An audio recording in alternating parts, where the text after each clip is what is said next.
So, Ben, there's lots of ground to cover here. Let me start with Trump's spokespeople, Kellyanne Conway, Sean Spicer. If there's any question about whether what they're saying is true, should the media just avoid them, not talk to them?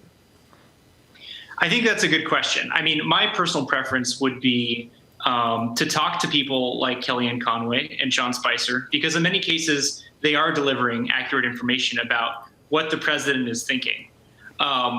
So I don't think you can cut Kellyanne Conway and Sean Spicer out entirely. But I do think there are steps you can take to mitigate the risk that they might transmit inaccurate information to your viewers.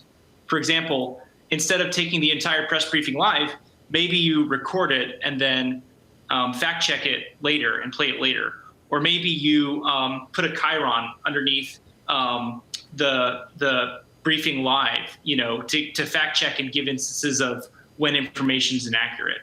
I think if you run the briefings live, you run the risk that you're allowing people like Sean Spicer and Kellyanne Conway to mislead people on your air, and I think that is dangerous. Okay, so let's get to this notion of the word lie, because, certainly in the context of accusing a president of lying, it's almost as serious a thing as you can allege, and suggest that he is knowingly telling you something that is wrong. What do you think of this debate right now about whether to call the things he has said a lie? I think it's a good debate that gets to questions of intent.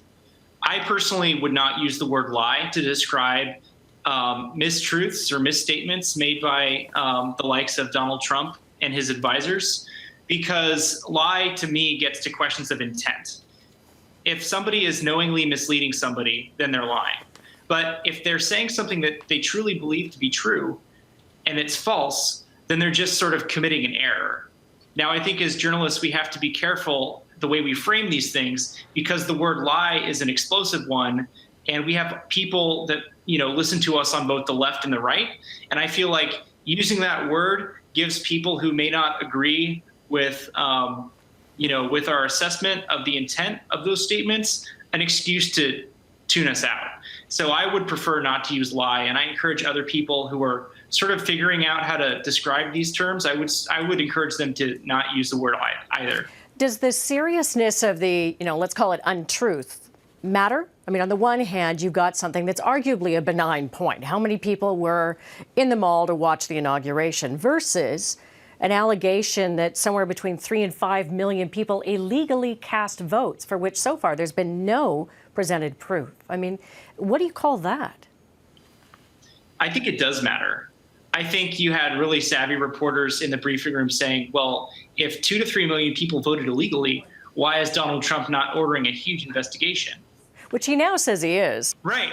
Word came out later that he was, but only for states that didn't vote for him during the election.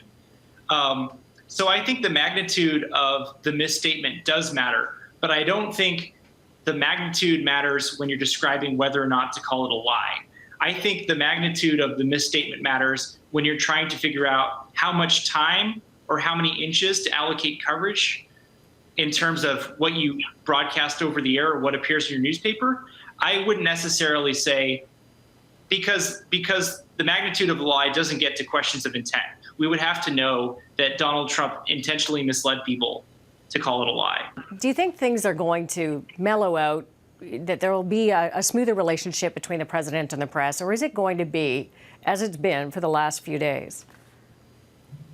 My opinion on this sort of varies from day to day, depending on what we see from the White House briefing room. So although I was encouraged on Monday, by Tuesday, I was feeling a bit glum again. I think it changes day to day. Thanks, Ben. Yeah, thank you.